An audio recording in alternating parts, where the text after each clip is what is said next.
السلام علیکم معزز دوستوں، آج ہم عرب دنیا کے ایک خوبصورت اور مضبوط ترین ملک کی سیر کرنے جا رہے ہیں۔ دنیا کی 36ویں سب سے اونچی عمارت بھی اسی ملک میں موجود ہے۔ یہ دنیا کا دوسرا سب سے بڑا قدرتی آئل پیدا کرنے والا ملک ہے۔ دنیا کی سب سے بڑی اور مضبوط کرنسی بھی اسی ملک کی ہے۔ یہاں کے شیخ دولت میں دبئی کے شیخوں کو اپنا بچہ سمجھتے ہیں۔ یہ دنیا کا دوسرا سب سے بڑا قدرتی آئل پیدا کرنے والا ملک ہے۔ مشاری راشد العفاسی کون ہیں اور ان کو آسکر سے کیوں نوازا گیا؟ یہاں کے لوگوں کا رہن سہن کیسا ہے؟ یہ لوگ کیا شوق سے کھاتے ہیں؟ ایسی بہت سی دلچسپ معلومات آج کی ہم اس ویڈیو میں آپ سے شیئر کریں گے، اس لیے ویڈیو کو آخر تک ضرور دیکھیں اور تمام نئے آنے والے دوستوں سے گزارش ہے ہمارے چینل کو سبسکرائب کریں، زیادہ سے زیادہ اپنے دوستوں کو شیئر کریں اور لائک کریں۔ کویت، جس کا آفیشیل نام دولت الکویت ہے، انگلش میں اسے اسٹیٹ آف کویت کہا جاتا ہے۔ یہ مغربی ایشیا کا ایک خوبصورت مضبوط ترین جزیرہ نما ملک ہے۔ کویت کا شمار دنیا کے چھوٹے ترین ممالکوں میں ہوتا ہے۔ کویت کا نام عربی لفظ کوت سے نکلا ہے، جس کے معنی ہے ایک ایسا قلعہ جو سمندر کے کنارے یا پانی کے کنارے موجود ہو۔ کویت کی قومی زبان عربی ہے۔ اس کے بعد تمام قومی اور غیر قومی اداروں میں انگلش زبان کا استعمال سب سے زیادہ ہوتا ہے۔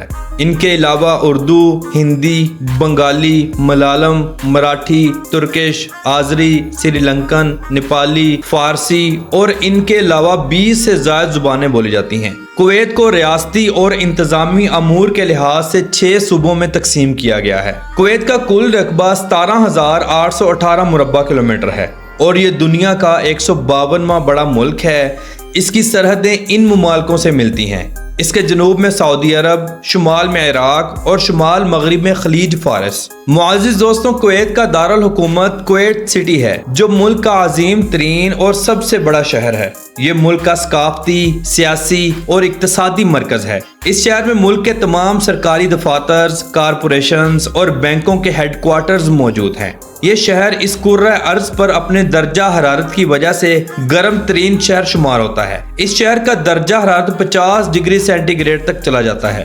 اس شہر میں دنیا کا 36واں سب سے بڑا ٹاور بھی موجود ہے، جسے الحمراء ٹاور کہا جاتا ہے، جس کی اونچائی 413 میٹر یعنی 1355 فٹ ہے۔ اس بلڈنگ کو 2005 میں شروع کیا گیا اور 2011 میں مکمل کر دیا گیا۔ اس ٹاور پر ٹوٹل $500 ملین کی کاسٹ آئی تھی۔ اس کے ٹوٹل 85 فلورز ہیں اور 43 لفٹوں کا استعمال کیا گیا ہے۔ کویت سٹی کا کل رقبہ 860 مربع کلومیٹر ہے اور اس شہر کی کل آبادی 30 لاکھ لوگوں پر مشتمل ہے۔ ملک کی 70% آبادی اسی شہر میں ہی مقیم ہے۔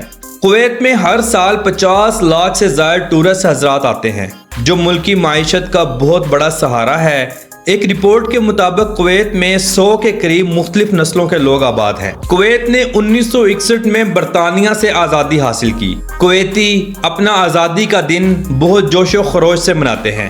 ملک میں آتش بازی ہوتی ہے، لوگ اپنی گاڑیوں پر فیملیز کے ساتھ باہر نکل آتے ہیں اور خوب ہلا گلا کرتے ہیں۔ مختلف قسم کی مٹھائیاں اور کھانے بھی بانٹے جاتے ہیں۔ کویتی شیخ بہت سی ملٹی نیشنل کمپنیز میں اپنا شیئر بھی رکھتے ہیں، جن میں Ford, Honda, Mercedes, shopping malls اور مختلف قسم کی پیٹرولیم کمپنیاں شامل ہیں۔ کویت کا اپنا زمینی صاف پینے والا پانی نہیں ہے۔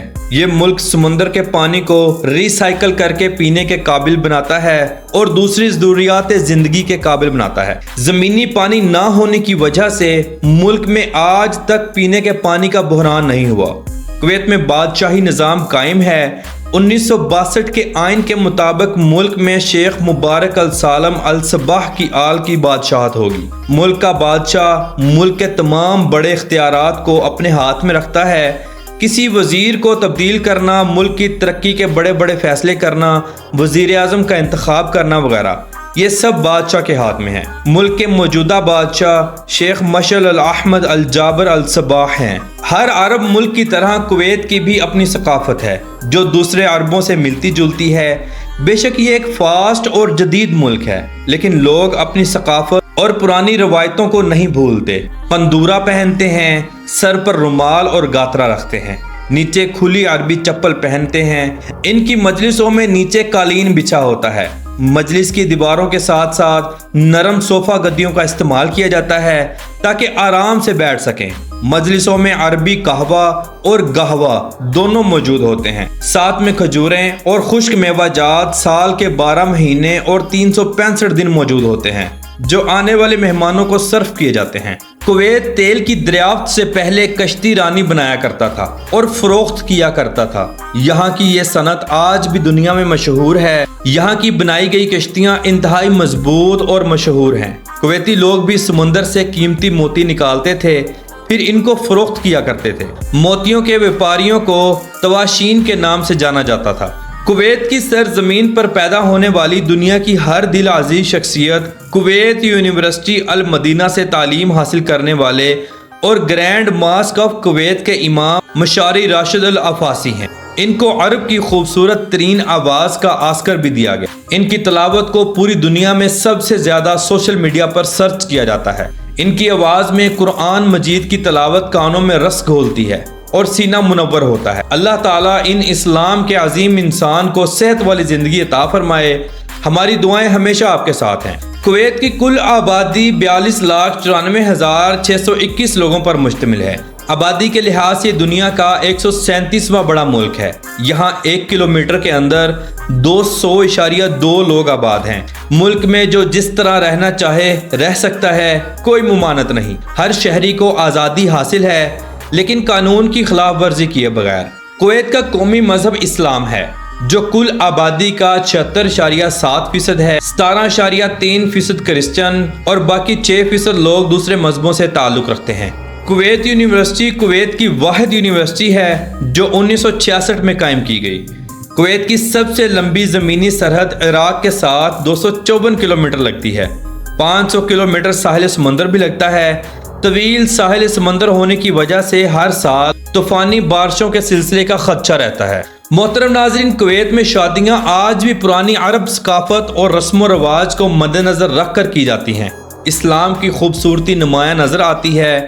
شادیاں خوب اہتمام سے کی جاتی ہیں۔ یہاں تو شادیاں گورنمنٹ کی مجلسوں میں کی جاتی ہیں جنہیں میرج ہال کہا جاتا ہے، یا اپنی مارکیاں لگوائی جاتی ہیں۔ شادی میں دوستوں اور تمام رشتہ داروں کو ود فیملی انوائٹ کیا جاتا ہے۔ دلہا اپنے لباس کے اوپر ایک خاص قسم کا کوٹ جسے تشتاشتہ ہو کہا جاتا ہے پہنتے ہیں۔ سر پر سفید رومال اور اوپر گاترا رکھتے ہیں۔ آنے والے اپنے روایتی انداز میں دلہے کو گالوں سے گالیں ملا کر اور ناک سے ناک ملا کر ملتے ہیں اور ساتھ ہی ماتھے پر بوسہ بھی کرتے ہیں۔ عورتیں مختلف قسم کا لباس پہنتی ہیں لیکن اس کے اوپر عبایا کا استعمال ضرور کرتی ہیں۔ عورتیں ہوں یا مرد، خوشبو کا استعمال بہت زیادہ کرتے ہیں۔ دلہا شادی ہال پہنچتا ہے، سب لوگ ویلکم کرتے ہیں۔ مہمانوں کو سب سے پہلے گہوہ اور کھجوریں پیش کی جاتی ہیں۔ تمام لوگ ہاتھوں میں تلوار لیے عربی رقص کرتے ہیں۔ کھانوں میں اونٹ کی مندی، بکرے کی، گائے کی مندی اور مچھلی کی مندی کا اہتمام ہوتا ہے۔ اس کے علاوہ مختلف قسم کی سویٹ ڈشز، گہوہ، قہوہ، چائے اور کھجوروں کا اہتمام ہوتا ہے۔ بڑے بڑے برتنوں میں مٹن مدفون بھی رکھا جاتا ہے جسے یہ لوگ شہد ڈال کر کھاتے ہیں۔ کویت کا قومی کھیل فٹ بال ہے۔ کویتی لوگ کریز کی حد تک فٹ بال پسند کرتے ہیں۔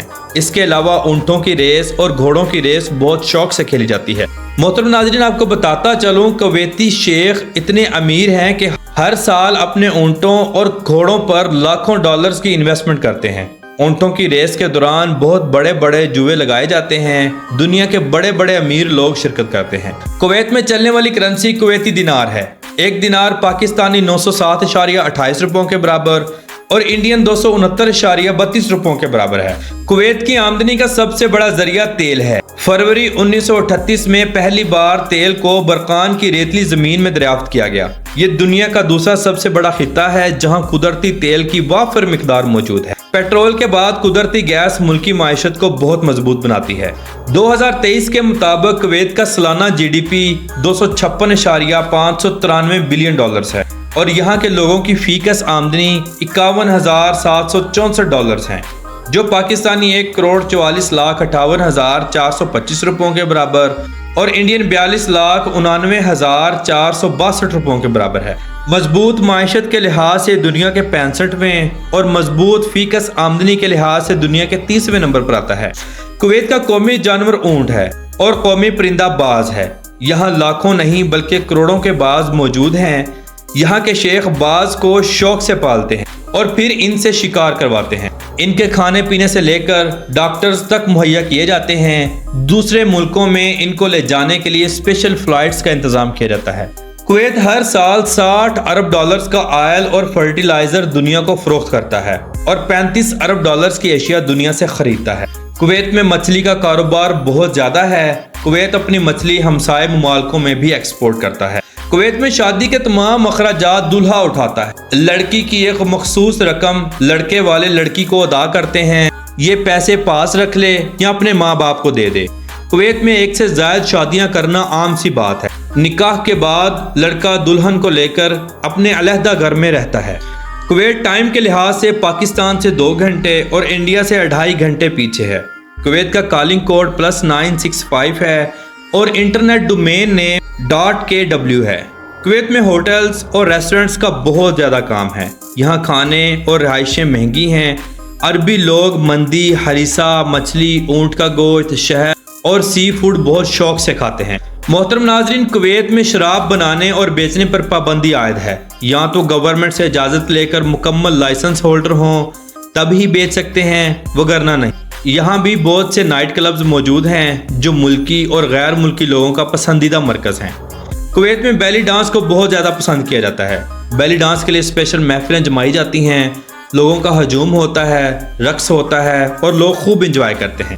کویت نے ایک عرصہ دراز سے پاکستان اور اس کے علاوہ بہت سے ملکوں کے ویزے بند کیے ہوئے ہیں۔ جو لوگ پہلے سے وہاں موجود ہیں وہی لوگ اپنا ویزا رینیو کروا سکتے ہیں اور وہی اسٹے کر سکتے ہیں۔ کویت میں روڈز کا وسیع نظام موجود ہے۔ روڈز پر سپیڈ لیمٹ ہے۔ کویت میں ٹوٹل 7 ایئرپورٹس ہیں لیکن 4 ایئرپورٹس ہی قابل استعمال ہیں۔ ملک کی قومی ایئر لائن کویت ایئر ویز ہے۔ ملک میں ڈرائیونگ رائٹ سائڈ ہے۔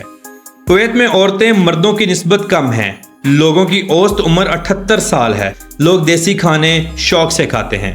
کویتی عورتوں کو کام کرنے کی، گاڑی چلانے کی اور آزادانہ گھومنے کی مکمل اجازت ہے۔ کویت کی بیچز بھی انتہائی خوبصورت ہیں۔ ملکی اور غیر ملکی لوگ گرمیوں میں یہاں خوب نہاتے ہیں اور انجوائے کرتے ہیں۔ تو محترم ناظرین، یہ تھی آج کی ہماری کویت کے اوپر ایک چھوٹی سی ڈاکومنٹری۔ آپ کو کیسی لگی کمنٹ باکس میں اپنی رائے کا اظہار ضرور کیجیے گا اور ہمارے چینل کو سبسکرائب کریں، زیادہ سے زیادہ شیئر کریں، ساتھ میں لگے بیل آئیکن کے بٹن کو ضرور دبا دیا کریں۔ تو ملتے ہیں انشاءاللہ اگلی اور بہترین ویڈیو میں۔ اللہ حافظ۔